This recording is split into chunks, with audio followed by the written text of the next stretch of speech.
The playground buzzed with life on a sunny afternoon. Children shrieked with laughter as they chased each other around the colorful equipment. Swings soared high, carrying kids towards the bright blue sky. Clara, her pigtails bouncing, joined the boisterous game of tag. She darted between slides and climbing frames, her heart filled with joy. Suddenly, her foot caught on something hidden beneath the soft dirt. Clara stumbled, her hands flying out as she braced for the fall. "Ouch!" she said as she landed awkwardly on the ground. Brushing herself off, Clara noticed a strange object partially buried in the earth. It was a stone cube, its surface weathered and worn by time. Intricate carvings adorned its sides, hinting at a forgotten history. Clara's eyes widened in surprise and curiosity. "Daniel!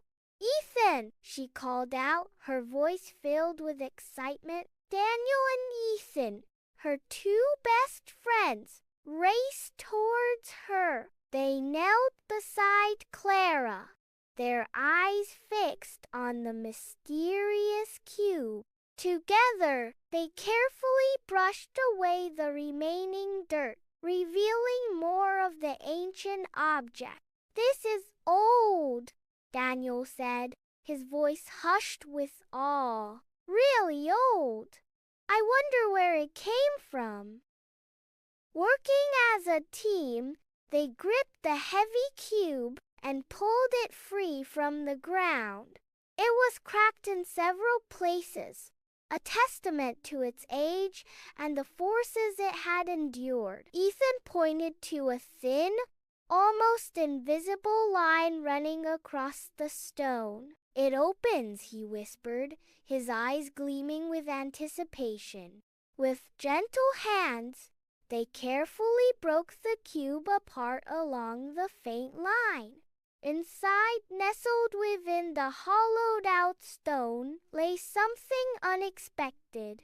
It was a tightly rolled-up map, its edges frayed and yellowed. Clara carefully unfurled the map, her fingers trembling with excitement. "A treasure map?" she asked, her voice barely above a whisper.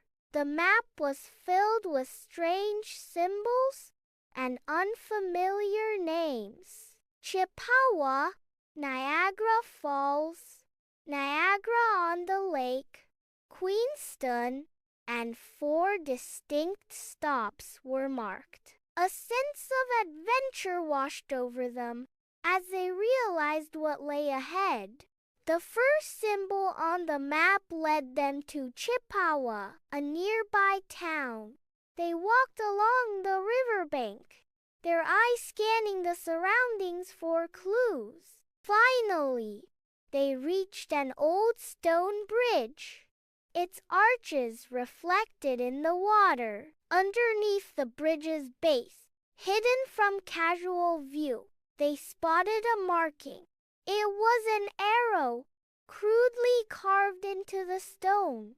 Long ago, Daniel crouched down, his fingers tracing the outline of the arrow. "There!" he exclaimed, pointing to a loose stone hidden behind the arrow. Behind the stone, they discovered the first symbol matching the one on the map. Clara smiled, her heart filled with a sense of accomplishment. "One stop down," she said, her voice brimming with excitement. Ethan studied the map, his brow furrowed in concentration. "3 more to go," he announced, eager to continue the quest. The second stop led them to Niagara Falls, near the old power station.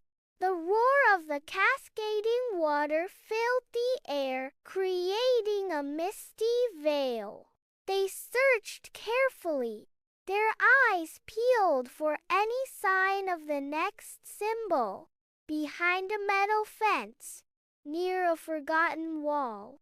They found it. The second symbol glowed faintly, as if imbued with a magical energy. Clara reread the map, a thoughtful expression on her face. "These are not random places," she said, her voice filled with wonder. "Someone planned this carefully, selecting each location long ago." The third stop took them back to a park where an old statue stood.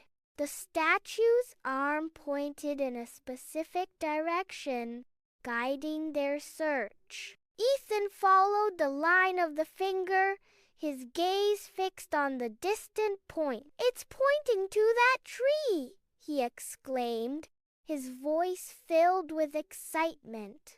Behind the tree, carved into the ground, was the third symbol. Daniel exhaled slowly, his eyes wide with disbelief. "This is real," he said, his voice filled with awe. "Someone wanted this treasure to be found, leaving clues for us to follow." The final stop awaited them in Niagara, on the lake, at Fort George National Historic Site.